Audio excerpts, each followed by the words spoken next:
higher seed lost their match. So maybe there's something to be said about being on the draw. Yeah, is what you're telling me. an extra card, you know? It means a lot sometimes. Yeah, well, I think we didn't get too many aggro decks in the top 8, and that might, that probably minimizes the importance of play versus draw. Yeah, I agree completely.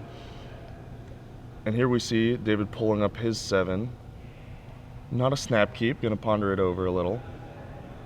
I think that what's gonna be really interesting about this matchup is once we get post board, how David's going to sculpt his deck, if he takes out the smaller creatures, or whether he goes more of a tempo plan. Uses Lifebane Zombie is like a card that you can use whether you're beating down or trying to 2-for-1 and 1-for-1 them. So it'll be interesting to see how he builds his deck.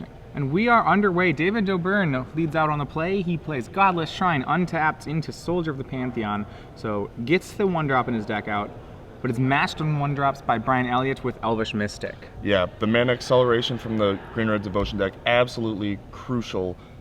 Get to that critical mass where you can just explode onto the board. Elvish Mystic, the ideal turn 1 here for Bryan. All right, so despite having the more powerful 1-drop, David, he needs to probably stay at pace here. He's going to swing in for 2, bringing both players to 18. And looking over his hand, he has a fair number of options. It looks like he has a Thoughtseize in hand. He also is going to build up to a possible Desecration Demon here. Yeah, the big topper is definitely going to be a major player in this game, but the 1-2 punch I was just talking about, the Precinct Captain following up the Soldier, if you're going to draw your small, cheap creatures, you need to do it early. Absolutely. So now 4 power on the board for Doberne. Bryan's going to force Bryan to come up with a response. He is still on all green mana right now. It looks like he does have Stomping Ground, so the question is whether or not he wants to shock for it. Right. Looks like he does. All right, so Bryan will go to 16, and this will give him a play of Burning Tree Emissary into Sylvan Caryatid. All right. David Doberne sure to get his Soldier of Pantheon trigger, get that life back. Yeah, now one thing I really liked about the fast start from Doberne's deck, we said it wasn't very powerful in this matchup, was if you look at Bryan's hand, he did have the potential to make the turn 2 Domri Rod, which is probably one of the most scary starts of his deck. But thanks to Doberne's fast start, he wasn't able to make that play. Under too much pressure to expose the Planeswalker, behind on board, and now it gets Thoughtseized. Yeah, so how convenient. 2 lands, the Domri Rod, and Scavenging Ooze will remain in Bryan's hand. Still a pretty good hand. I'm not positive how important Scavenging Ooze is in this matchup.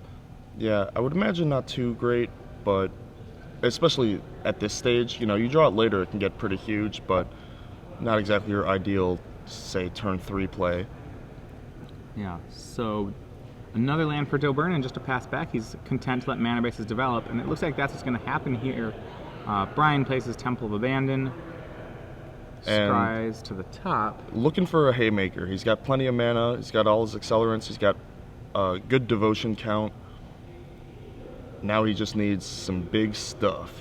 Yeah, so he's going to go ahead and empty out the spells in his hand. He's going to cast Elvish Mystic. He just drew a second Elvish Mystic. He follows it up with Scavenging Ooze and passes back to Doberne, who wastes no time in playing the 4th land and shuffling Desecration Demon to the front of his hand.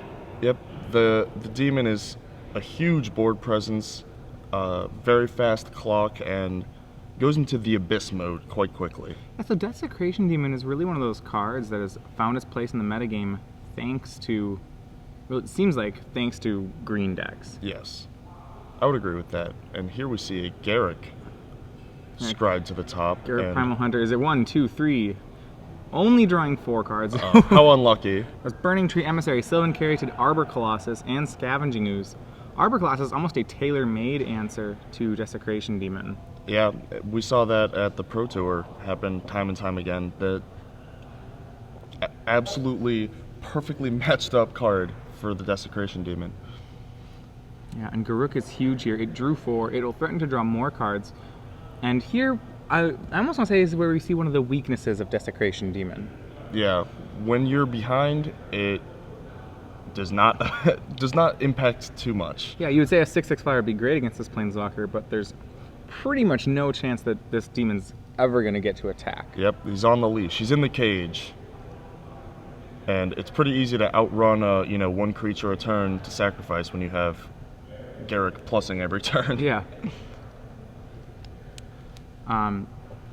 So we see there the sacrifice of Burning Tree Emissary. Well, thanks to Precinct Captain and Soldier of the Pantheon, the Emissary wasn't really doing too much work here, so it's sacrificed to tap the demon, but David does have the comeback in Hero's Downfall. He absolutely clutched there. He needed an answer to that Garrick. You know, Garrick sticks around too long, you're just going to be buried. Yeah. So in our other match in the control mirror, we have a quick game one. Thanks to a couple of missed land drops, Jesse Hansen was able to take game one over Nick Jones. Remember, the winner of that will be moving to the finals to play the winner of this match. Can't miss land drops in the control mirror. That is certainly one way to lose the control mirror. And Bryan Eleyet, if you just caught there on his turn, drew a replacement Garrick immediately. How convenient. Yeah, it looks like he's going to play the Burning Tree Emissary into the replacement Garrick. All right. This is one of the things that this deck does so well. It has so many must-answer threats, it really taxes the removal of the opposing deck. Unless you have, you know, a Sphinx's Revelation to really keep up. If you're just trying to keep pace with your draw step, it's really hard to do. The threat density is pretty high for, you know, a traditional ramp deck, and a lot of the threats are either multiple threats or resilient threats or both, as is the case with Garrick. Yeah, especially with, I mean, you talk about cards that create multiple threats. I mean, Garrick is the best example of that. That card, it creates so much card advantage when it's unanswered. Yeah. Yeah, it is very hard to outrun naturally. We saw the first one drew 4. We're going to see what the second one draws here. Just a quick update on life totals. We do have Doberne at 16, Bryan at 17. There's been some life total changes thanks to Soldier of the Pantheon. And 1, 2, 3. Wow. And it's going to be another draw 3 here off this Garrick. Is that an Arbor Colossus, a Scavenging Ooze, and some hungry dude? And the World Eater himself of Pelucranos. That'll be the second Arbor Colossus and second Scavenging Ooze that Bryan has in his hand now. Thanks to the Garrick he played last turn, he's now drawn 7 cards off these 2 Garricks and has a full grip at this late point in the game. Who needs Sphinx's Revelation when you got, you know, awesome planeswalkers like Garrick? I mean, Garrick, in many ways, draws more cards than Sphinx's Revelation. It is true. It is true.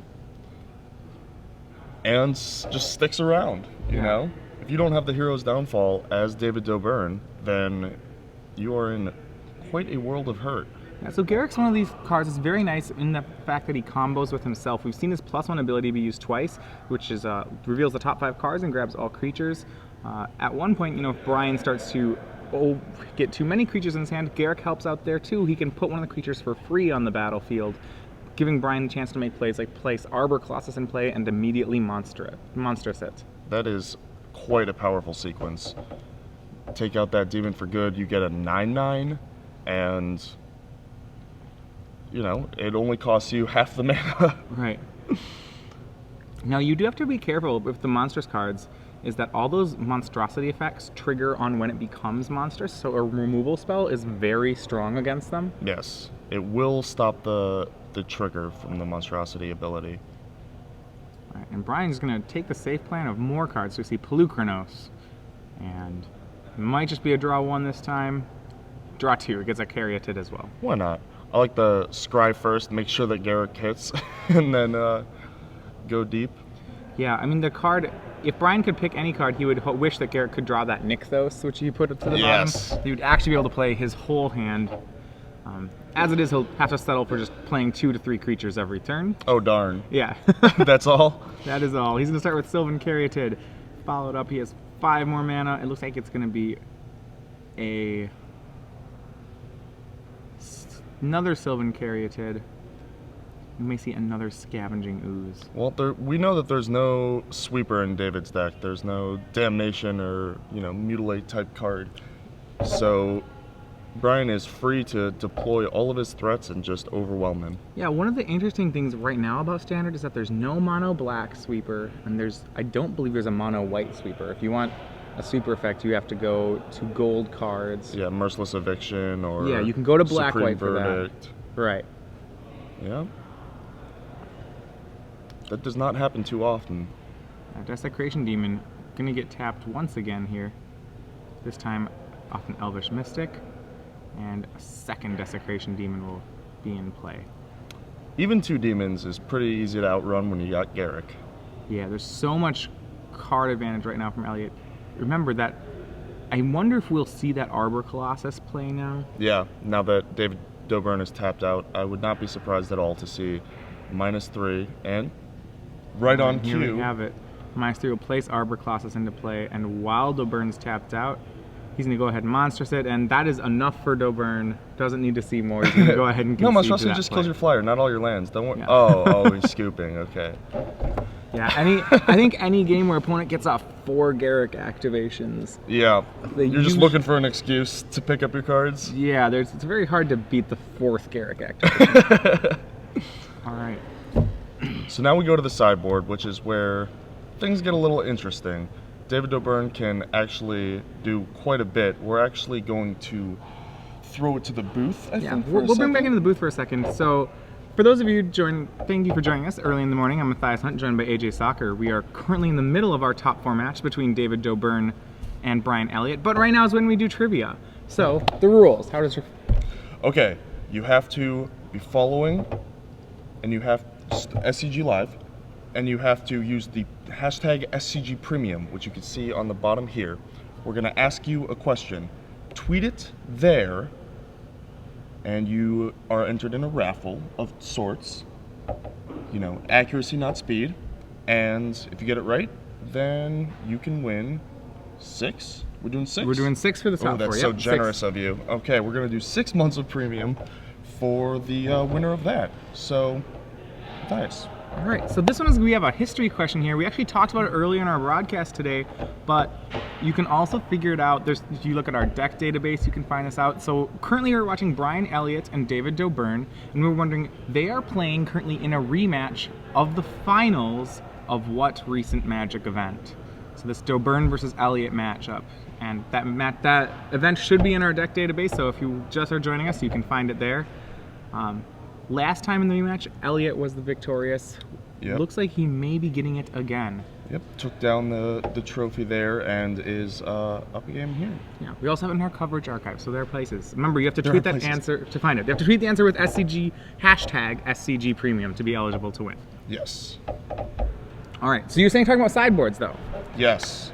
I think the David Doberne's sideboarding plan here is so awesome because there are just so many different paths he can take. When he's on the play, right, he can have all these cheap drops and actually try and curve out, play like a soldier into precinct captain into the Lifebane zombie and beat down that way. Or he can assume the control role, board out those smaller creatures, and just go straight up all removal and try and run Bryan Eleyet out of threats. Right. I mean, with a mid-range deck like Doberne's, the mid-range decks really benefit from sideboarding. This doesn't seem like it'd be any exception. Right. Banisher Priest also seems pretty strong here, as there's not much removal in Eleyet's deck. Yeah, I would agree with that. And I think that that's the type of card that can really play both sides. It's a board presence and a removal spell. So I think that we're going to see a more controlling stance from David, if I had to guess, but I do like the fact that he has other options available to him. One thing I like about his sideboard is that he has an extra Elspeth Sun's Champion in it. That is one of the most potent threats against a green-red deck right now. Yes. They do not have any actual removal for the card. Yeah, make a bunch of chump blockers for those giant creatures and also blow up all those giant creatures. So on the green-red side, there's not too much that Bryan has in the board for this matchup. A lot of his cards are really tailor-made threats. You see things like Mistcutter Hydra and Burning Earth for control decks, and Eleyet's Disciple for red decks.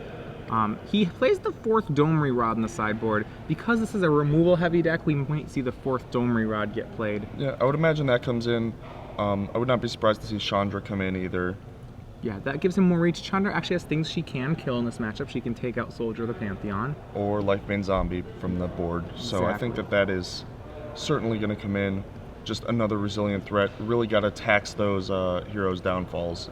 Yeah, one card you might be wondering about in his board is, which we haven't mentioned, is Wasteland Viper. So Wasteland Viper is this 1/2 Death Touch Blood Rush card from Gatecrash.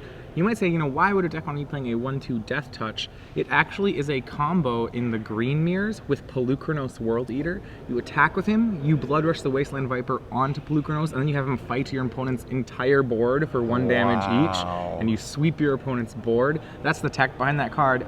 Probably not something he'll be using in this matchup, but still one of the more interesting innovations from the Pro Tour decks. That is a really cool little interaction. Sounds like that's the first time you've heard that one? Yeah, I just figured it was a blocker for red or what have you. No, it's way cooler than that. That is awesome. I like that interaction. So we will have David on the play. We saw him curve out with early creatures last game, and that worked. That really only served to get Bryan down to 14.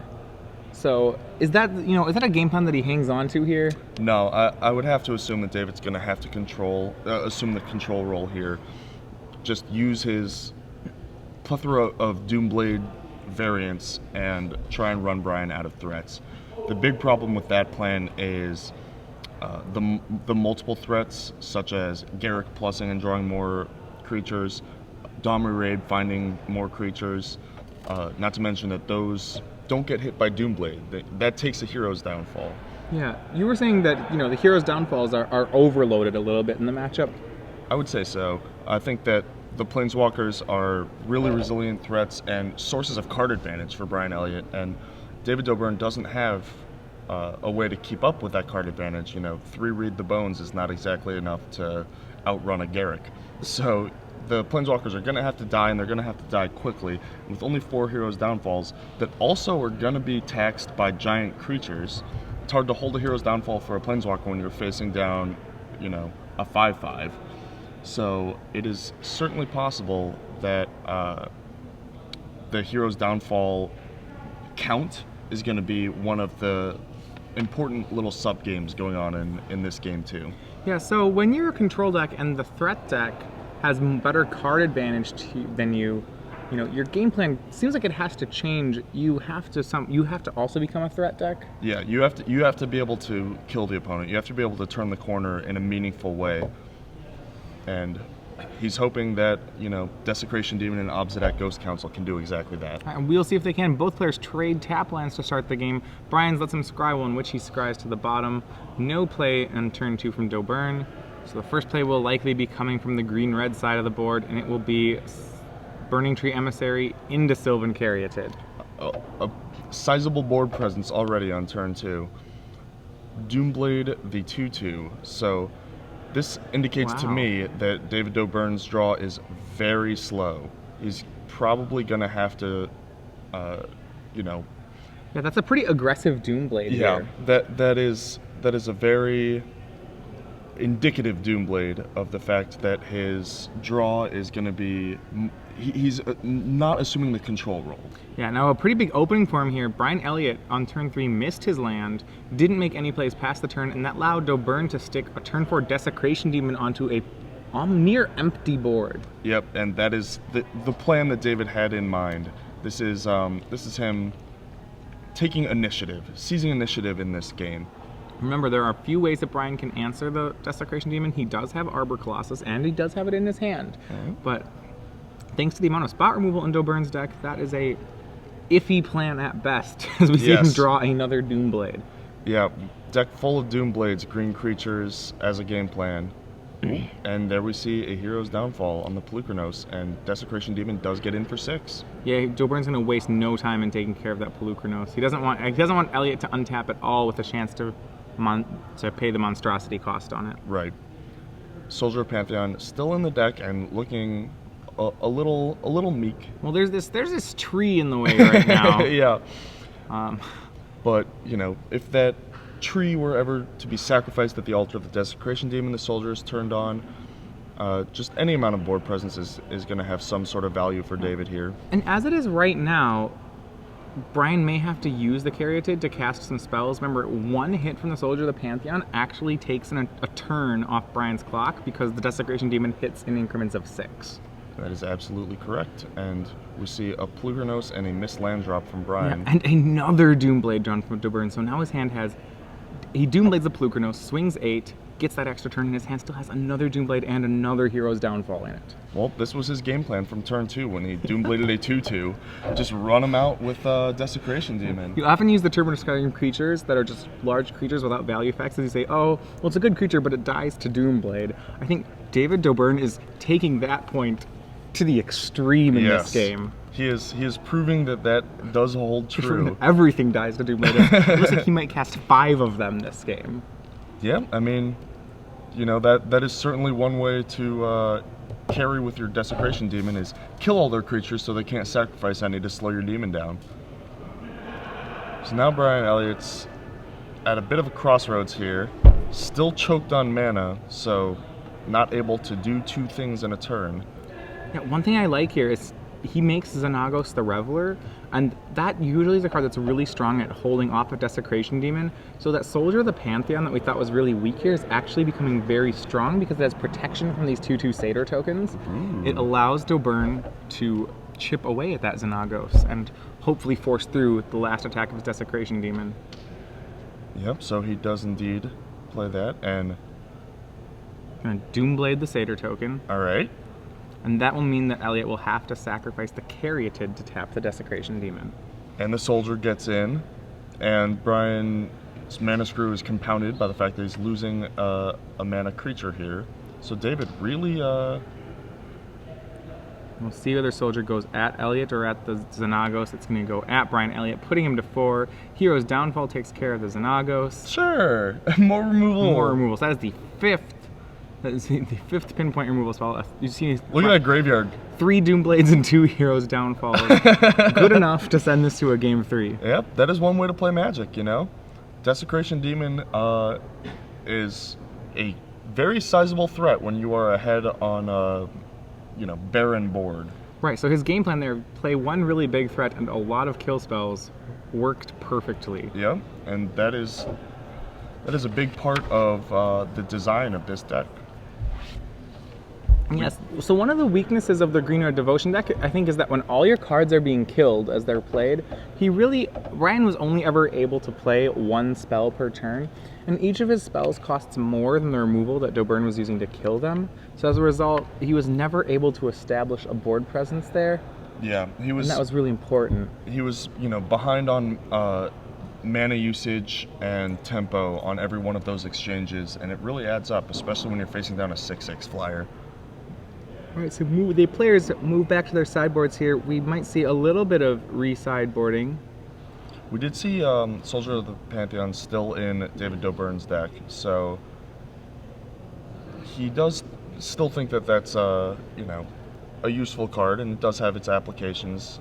Protection from Burning Tree Emissary and Satyr tokens. Yeah, it may be that he only has limited options. When you think about the cards he wants to board, he could plausibly board in. The Banisher Priest, the Lifebane Zombies, the Devour Flesh, and the Elspeth are probably the only reasonable cards to board in. It might be that when you go down the list of things he wants to board out, Precinct Captain probably takes precedence there. Yep. You might not even want Read the Bones in the matchup. It's possible that that's just some number of Soldier of the Pantheons just have to stay in. Yeah, that is definitely possible. It's certainly a better choice than the Precinct Captain. I would agree with that.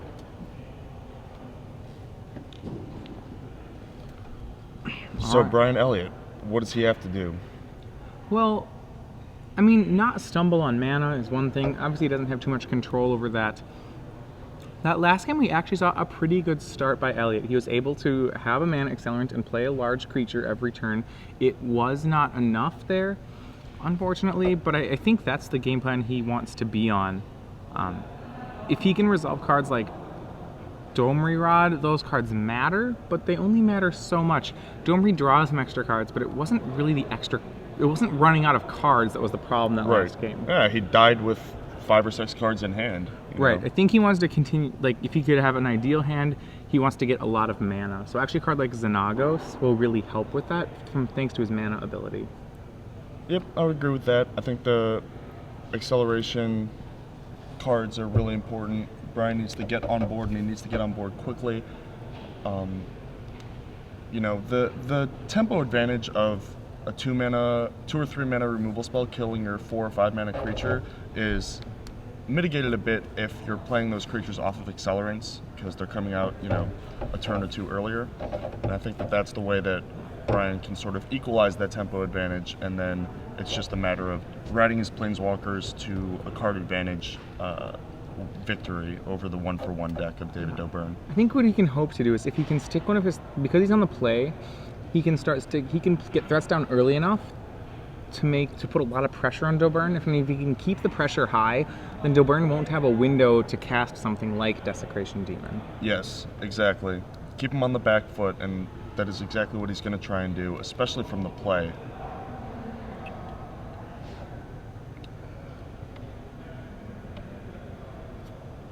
So shuffling up here, I think this is probably one of the matchups where being on the play matters the most. Yeah, certainly in the top 8, it seemed like when David was on the play, well, he's been on the play both times, so Bryan was able to win one of them on the draw.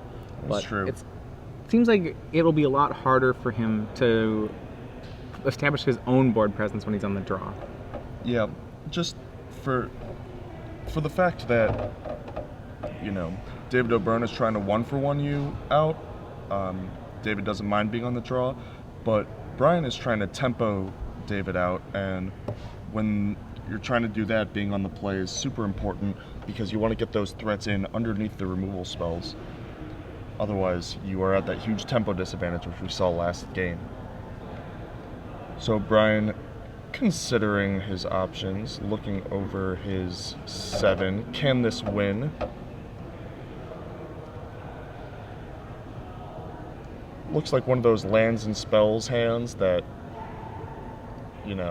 it may not have the best plan in mind, but at least you're balanced. We already talked yesterday about how some of these strategies, especially like Green-Red Devotion, have a really hard time mulliganing. Yes. Because they play a lot like a ramp deck. They need to have lands, ramp, and spells.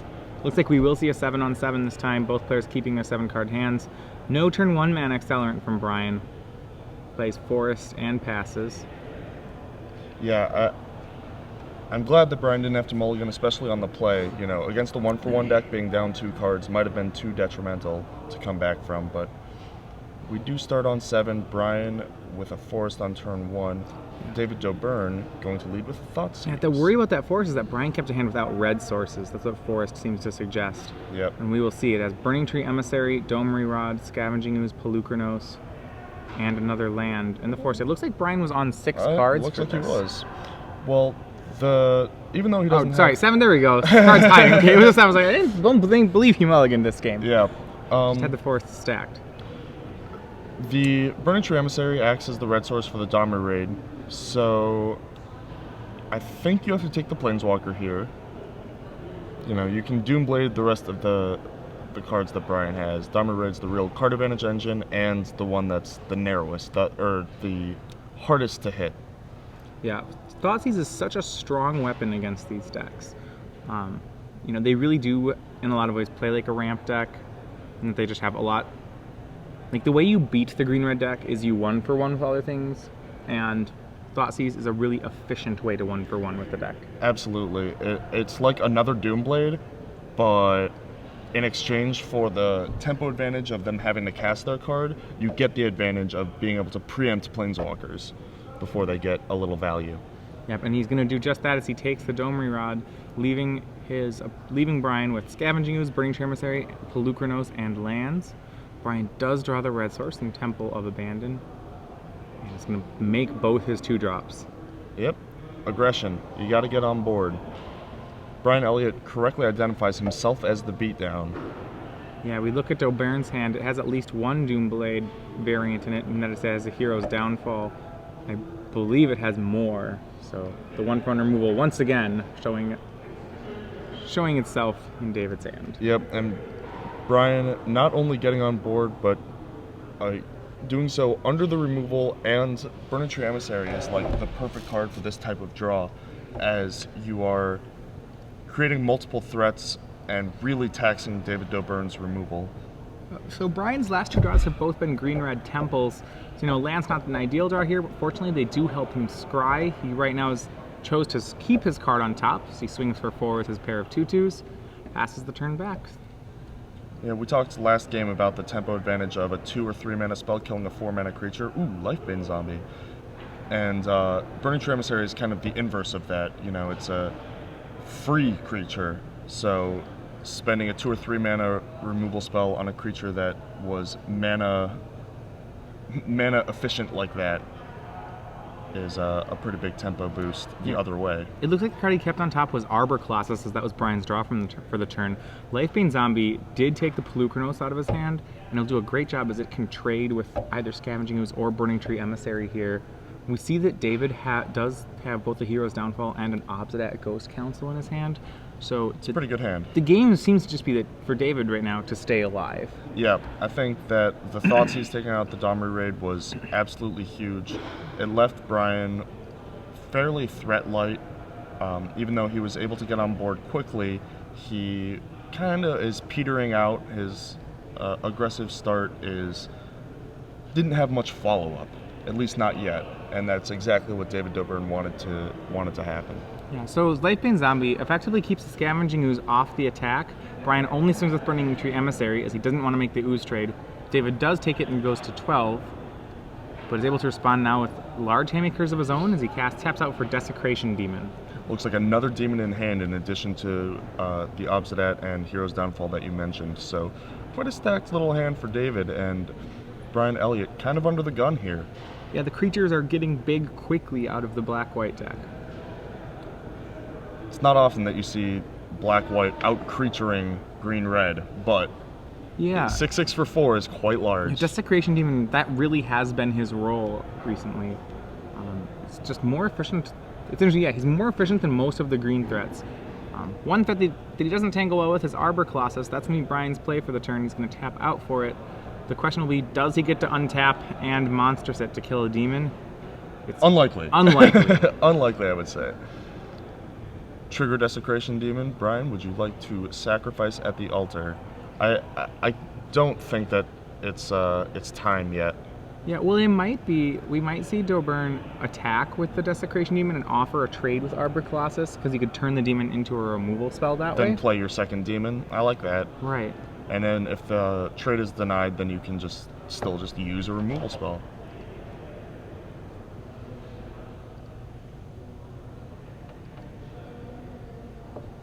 We'll see here. Yeah, there's no lack of large creatures in David's hand, so he does have the luxury of being able to use one that way. Yeah, turn one into a removal spell. I'm sure he would take that if he could.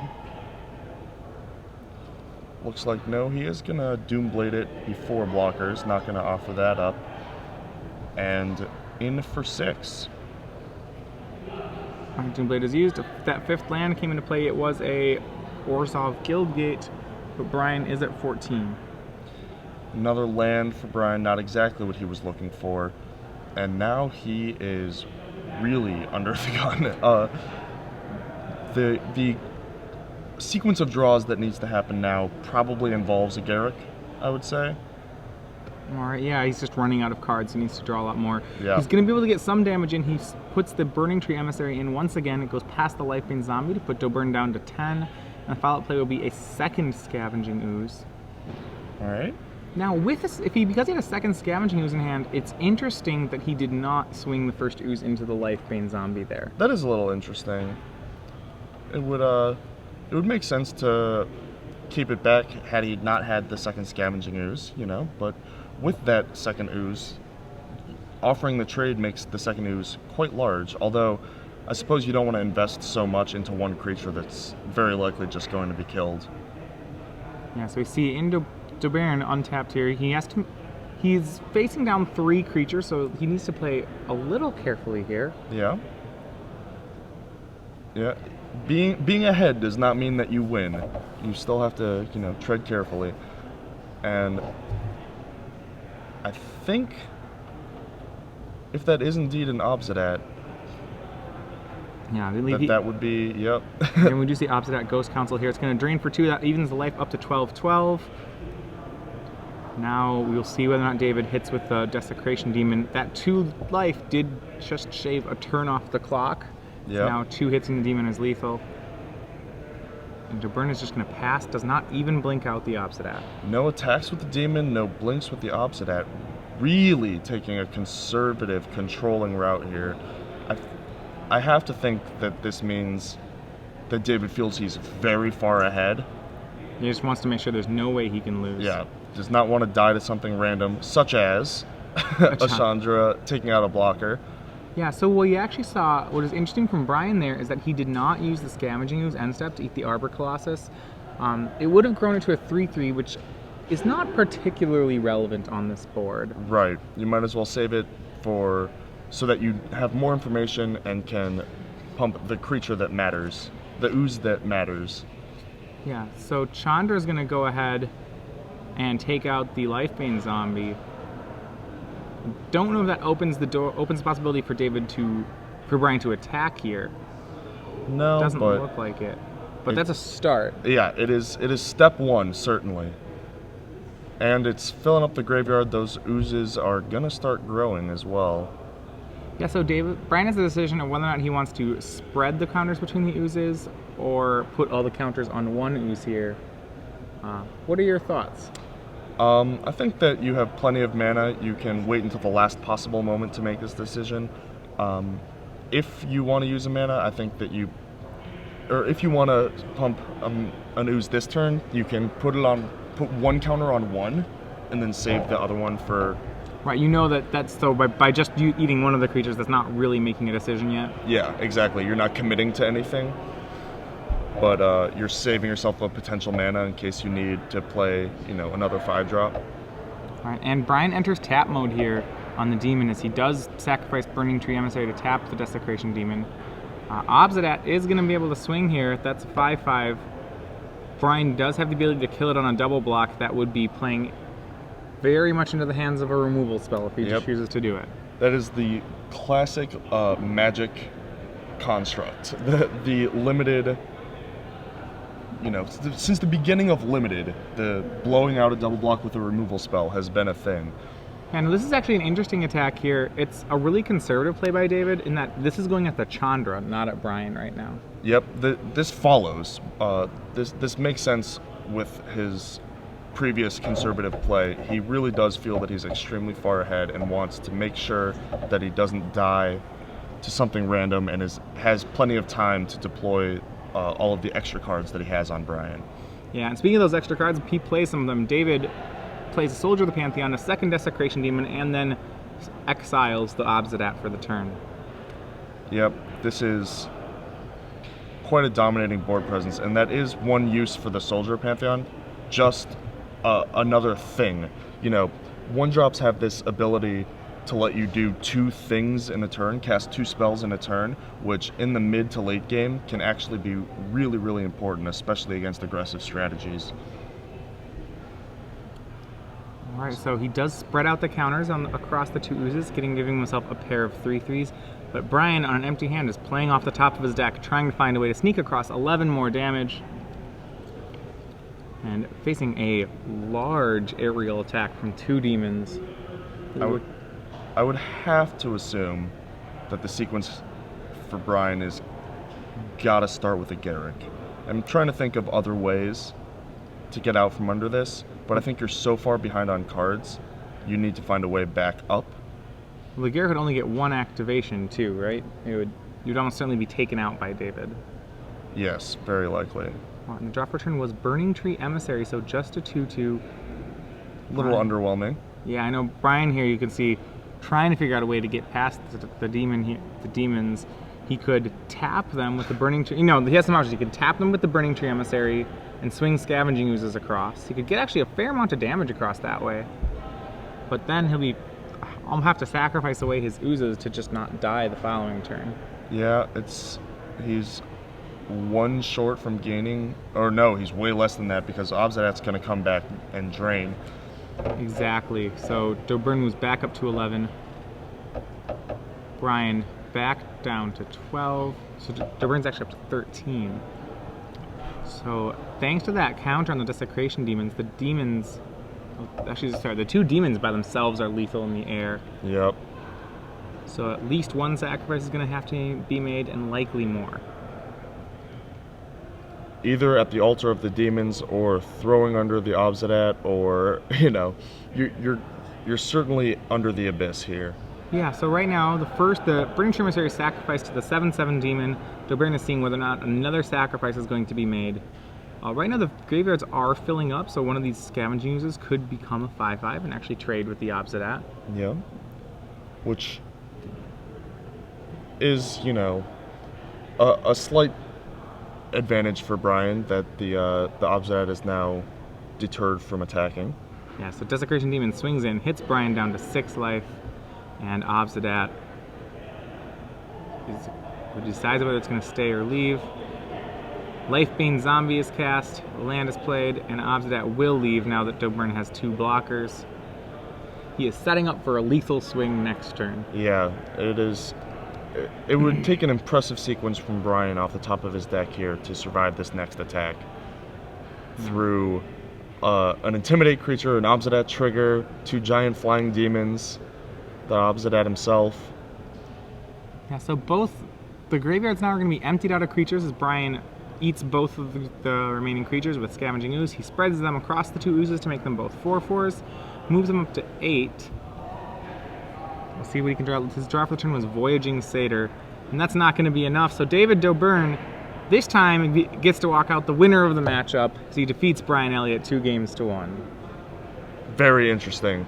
I mean, you can equate that, you can simplify that down to Doomblades versus green creatures, but the matchup seems so much more dynamic because of the fact that the green-red deck actually has a greater source of card advantage than the control deck. That the control deck, which in this case is the black-white mid-range deck, actually does have to turn a corner and actually kill the opponent, and Desecration Demon does a very good job at exactly that. Yeah, we've seen this black-white mid-range deck. So in the top 8, we saw David Doberne defeat a aggro deck in the form of Chad Taylor's Blue Devotion deck. We saw him defeat Bryan Eleyet's mid-range deck in terms of the red-green Devotion deck.